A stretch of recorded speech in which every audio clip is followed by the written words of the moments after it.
Welcome to यामिनीज पाठशाला। आप सभी का यामिनी की पाठशाला में स्वागत है। आज हम डिस्कस करेंगे स्वेदन की विधि के बारे में कि स्वेदन किस प्रकार से कराया जाता है। इसके अलावा स्वेदन के समय जो भी उपद्रव उत्पन्न हो जाते हैं, जो भी साइड इफेक्ट्स उत्पन्न हो जाते हैं, वो क्या क्या साइड इफेक्ट होते हैं, इसके अलावा उसका उपचार किस प्रकार से किया जाता है, तो इनके बारे में आज हम इस वीडियो में डिस्कस करेंगे। तो शुरू करते हैं आज की क्लास स्वेदन की विधि, उसके उपद्रव एवं उसके उपचार। ठीक है, स्वेदन की विधि जो होती है वो कितने चरणों में पूर्ण होती है? वो 3 चरणों में पूर्ण होती है, पूर्व कर्म, प्रधान कर्म और पश्चात कर्म में। अब पूर्व कर्म में कौन कौन सी ऐसी बातें हैं जो याद रखने योग्य होती है या फिर हमें किस किस बातों का ध्यान रखना चाहिए? तो स्वेदन से पूर्व रोगी के दोष, बल, वय, देश, काल, ऋतु आदि पर विचार कर लेना चाहिए। अर्थात अगर आप किसी व्यक्ति का या किसी रोगी का स्वेदन कराना चाह रहे हैं तो उसके दोष के बारे में, उसके बल के बारे में, उसकी आयु क्या है, वो किस देश का है, वो किसकी प्रकृति किस प्रकार की है, इसके बारे में आपको उसका जो है वो विचार कर लेना चाहिए। जैसे रोगी के शारीरिक एवं मानसिक बल के आधार पर स्वेदन का निर्णय लेना चाहिए। दूसरी चीज, उसकी यदि युवावस्था है, अर्थात हम आयु का ध्यान में रखेंगे, यदि युवावस्था है तो उसे उत्तम बल है तो उसे क्या देंगे, हम उत्तम स्वेदन का प्रयोग करेंगे। और यदि वृद्ध है या बालक है, ठीक है, वृद्ध या बालक है तो उसमें हम मृदु स्वेदन का प्रयोग करते हैं। तो ये तो हो गई आयु की बात। अगला आता है रोग के अनुसार हम किस स्वेदन का प्रयोग करेंगे। तो इसका भी हमें विचार करना चाहिए कि किस रोग में किस प्रकार का अपन को स्वेदन करना चाहिए। जैसे कि हमने स्वेदन के जो प्रकार पढ़े तो उनमें सभी जो अलग अलग स्वेदन, जैसे संकर, पस्तर, नाड़ी है, नाड़ी स्वेद है, या फिर हम कहें कुंभ है, कुंभी है, कूप है, करशु है, तो इन सभी स्वेदन के जो प्रकार है उनका अलग अलग रोगों में प्रयोग होता है। तो हमें कौन से रोग में कौन से स्वेदन का प्रयोग करना है, तो ये हम उसका पहले से जो है वो ध्यान रख लेंगे। जैसे आम बात में रुक्ष स्वेद का प्रयोग किया जाता है। हमने जो स्वेदन के प्रकार पढ़े उसके अंदर रुक्ष स्वेद भी पढ़े, कुछ थे जो स्निग्ध स्वेद भी थे, कुछ थे जो वात और कफ दोनों में दिए जाते हैं। तो हमें अलग अलग रोगों के बारे में अलग अलग स्वेदन का निर्णय लेना होता है। थर्ड चीज आती है रोगी के दोषानुसार स्वेदन करना। अर्थात अगर रोगी वातज प्रकृति का है तो उसका हम स्निग्ध स्वेद करेंगे, और यदि रोगी जो है वो कफज प्रकृति का है तो हम उसका रुक्ष स्वेद करेंगे।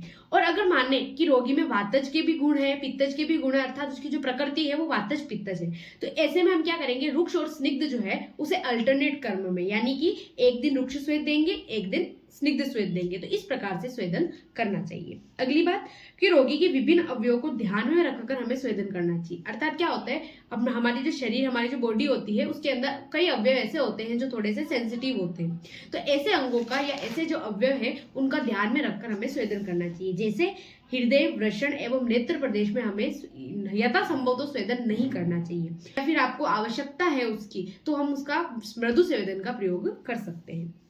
शीत एवं वसंत ऋतु में उत्तम स्वेदन करते हैं और ग्रीष्म एवं शरद ऋतु में मृदु स्वेदन करते हैं। ठीक है, यदि शोधन के लिए पूर्व कर्म के रूप में अगर स्वेदन कराया जा रहा है, अर्थात आपके शरीर के शोधन के लिए अगर आप स्वेदन का प्रयोग कर रहे हैं, पूर्व कर्म के रूप में अगर स्वेदन का प्रयोग किया जा रहा है, तो स्वेदन से लगभग 7 दिन पूर्व, यानी कि 3 से 7 दिन तो आपको स्नेहपान कराया जाता है। तत्पश्चात 8वें दिन आपका अभ्यंग कराकर तत्पश्चात उसका स्वेदन कराया जाता है। तो ये एक पूरा फॉर्मेट होता है अगर आप शोधन के लिए कर रहे हैं, और अगर आप नॉर्मल अगर स्वेदन कर रहे हैं तो वो नॉर्मल स्वेदन होता है। ठीक है, तो ये सब बातें जो होती है वो पूर्व कर्म में ध्यान रखने योग्य होती है। अब प्रधान कर्म में कौन कौन सी ऐसी बातें होती है जो ध्यान में रखने योग्य होती है। एक बात और समझ लेना यहाँ कि प्रधान कर्म के अंतर्गत जितने भी हमने स्वेदन के प्रकार पढ़े, संकर, प्रस्तर, नाड़ी, अश्मगन, अवगाहन, करशु, कुटी, कूप, या फिर हमने निराग्नि स्वेद भी पढ़ा, व्यायाम, आव, आतब, उष्ण सदन, प्रावरण, गुरु प्रावरण, मध्य, क्षुधा, तो ये सभी जो हमने पढ़े, तो ये सभी क्या है, एक स्वेदन की विधियां हैं। अर्थात हम अलग अलग रोगों में अलग अलग प्रकार के स्वेदन का प्रयोग करेंगे। तो इसमें से अगर मान लो किसी रोगी को नाड़ी स्वेद कराना है तो नाड़ी स्वेद की पूरी विधि हम इसमें लिख लेंगे कि नाड़ी स्वेद में स्टीमर लेंगे, नली लगाएंगे, नली से वाष्प जो निकलेगी, इसके अलावा जो हमें जिन औषधियों का प्रयोग करना है उसका क्वाथ बनाएंगे, तो वो विधि उसमें आ जाएगी। तो यहाँ पर प्रधान कर्म में हम केवल इतना देखेंगे कि प्रधान कर्म में कौन कौन सी बातें जो होती है वो ध्यान रखने योग्य होती है, वरना विधि हम वहां से जो भी जिस रोगी के लिए उपयुक्त होगी वो विधि का हम वहां प्रयोग कर लेंगे। तो रुक्ष अथवा स्निग्ध रोगी का निर्णय करके उसके अनुसार स्वेदन विधि अपनानी चाहिए। अर्थात रोगी रुक्ष है या स्निग्ध है, या उसकी वात प्रकृति है या कफ प्रकृति है, तो उसके अनुसार हमें स्वेदन का प्रयोग करना है। रोगी के स्वेदन काल में उत्पन्न होने वाले विभिन्न लक्षणों का निरीक्षण करना आवश्यक होता है, जिसमें स्वेदन के हीन योग, अति योग एवं सम्यक योग के लक्षण आते हैं। अर्थात जब आप उसका प्रदान कर्म में जब उसका स्वेदन कर रहे हैं उस समय आपको उसके सम्यक योग, असम्यक योग, उसके हीन और अति योग, इनके बारे में जो भी लक्षण उत्पन्न हो रहे हैं तो उसका भी आपको ध्यान रखना चाहिए। जब तक सम्यक स्वेद के लक्षण उत्पन्न नहीं होते हैं तब तक रोगी का स्वेदन करना चाहिए, अर्थात रोकना नहीं चाहिए। ठीक है। फिर आता है पश्चात कर्म में कि अगर किसी व्यक्ति का स्वेदन कराया गया है तो स्वेदन के पश्चात क्या क्या किया जाता है। तो पथ्य, आहार एवं विहार सब जो आते हैं वो सब पश्चात कर्म में करते हैं तथा उपद्रव की चिकित्सा भी पश्चात कर्म में ही की जाती है।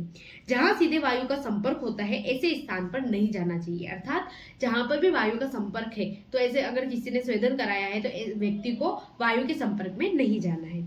स्वच्छ कपड़े से शरीर को पोंछकर 30 से 45 मिनट विश्राम करना चाहिए। तत्पश्चात सुकोष्ण जल से स्नान कराना चाहिए। अगर उसने स्वेदन कराया है तो स्वेदन के पश्चात लगभग 1 मुहूर्त, जैसा कि हमने पिछली वीडियोस में भी पढ़ा कि 1 मुहूर्त तक उसे यानी कि लगभग 45 मिनट तक उसे विश्राम कराते हैं। उसके बाद उसे सुकोष्ण जल से स्नान कराते हैं। रोगी को लघु आहार ही देना चाहिए। ठीक है। तो ये तो होता है पश्चात कर्म। अब हम आते हैं कि स्वेदन के उपद्रव क्या होते हैं, अर्थात स्वेदन करने से आपके शरीर में साइड इफेक्ट्स क्या आते हैं तो उसके बारे में। तो स्पॉट या व्रण होने पर स्वेदन बंद कर देना चाहिए तथा जात्यादि तेल का प्रयोग करना चाहिए। कभी कभी स्वेदन क्या होता है, स्वेदन एक तरीके से निराग्नि भी होता है तो साग्नि भी होता है। तो साग्नि में क्या होता है, व्रण या स्पॉट बनने के आपको चांसेस रहते हैं कि आपके व्रण बन गया, कोई घाव लग गया या जल गया, ठीक है, ऐसा कुछ। तो उस समय क्या करना चाहिए, अगर ऐसी कोई स्थिति आ जाती है तो उस समय आपको स्वेदन तो तुरंत बंद कर देना चाहिए और जो भी घाव या चोट या फिर स्पॉट जहां हुआ है वहां पर आपको जात्यादि तेल का प्रयोग करना चाहिए।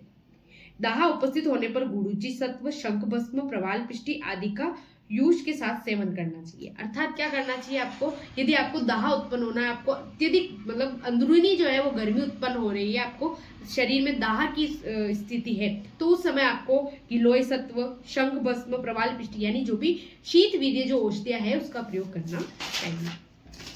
स्वेदन के अतियोग होने पर स्तंभन चिकित्सा का प्रयोग किया जाता है और स्तंभन चिकित्सा को स्वेदन की विपरीत चिकित्सा कहा जाता है। अर्थात जब स्वेदन का अतियोग हो जाता है मतलब एक लिमिट से भी अधिक मात्रा में जब आपके शरीर से स्वेद बाहर निकलता है तो उस समय उसकी जो विपरीत चिकित्सा है वो स्तंभन चिकित्सा कहलाती है। अब ठीक है, अब आते हैं हम स्वेदन के व्यापक के बारे में कि स्वेदन के व्यापक जब उत्पन्न होते हैं तो उसकी चिकित्सा किस प्रकार से की जाती है तो उसके बारे में। तो स्वेदन व्यापक की 2 प्रकार की चिकित्सा है, स्तंभन एवं निर्जलीकरण। तो सबसे पहले पढ़ते हैं हम स्तंभन के बारे में। तो ये स्वेदन का हीन योग का लक्षण है। इसमें रोगी के शरीर में जड़ता उत्पन्न हो जाती है, अर्थात रोगी का शरीर जकड़ जाता है। रोगी का पुनः स्वेदन किया जाता है तब तक समय योग के लक्षण न उत्पन्न हो जाए तब तक उसका स्वेदन किया जाता है। स्तंभन का अर्थ होता है जब आपके शरीर से स्वेद बाहर नहीं निकल रहा हो, स्तंभित हो गया हो या रुक गया हो, तो ऐसी स्थिति में रोगी का क्या करा जाएगा, पुनः स्वेदन किया जाएगा। तो ये तो हो गई स्तंभन चिकित्सा। फिर आती है निर्जलीकरण। निर्जलीकरण का अर्थ होता है कि जब आपके शरीर में एक लिमिट से अत्यधिक मात्रा में स्वेदन निकल जाता है तब आपके शरीर में क्या हो जाती है, एक तरीके से पानी की कमी हो जाती है, तो वो होता है निर्जलीकरण। तो ये स्वेदन के अतियोग का लक्षण है। इसमें शरीर में अत्यधिक पसीना निकलने के कारण शरीर में पानी की कमी हो जाती है, जिसमें रोगी को चक्कर आना, मूर्छा आना, श्वास लेने में कठिनाई उत्पन्न होना आदि जो है वो लक्षण उत्पन्न हो जाते हैं। अब इसके उपचार के लिए आप क्या करते हैं, तो शीतल वातावरण का प्रयोग कराया जाएगा, उसको सत्तू का चीनी के साथ, घी के साथ प्रयोग कराया जाएगा, चंदन आदि तेल का शरीर पर लेप किया जाएगा ताकि उसे ठंडक महसूस हो, और मधुर एवं स्निग्ध का प्रयोग किया जाएगा। तो इस प्रकार से हमने स्नेह विधि एवं स्नेह व्यापक और उसके विराकरण के बारे में इस वीडियो में जाना। इसी के साथ इस वीडियो को हम यही खत्म करते हैं। मिलते हैं एक नई वीडियो के साथ, एक नई टॉपिक के साथ। आप मेरे चैनल पर नए हैं तो मेरे चैनल को सब्सक्राइब कीजिएगा। Thank you so much for watching. धन्यवाद।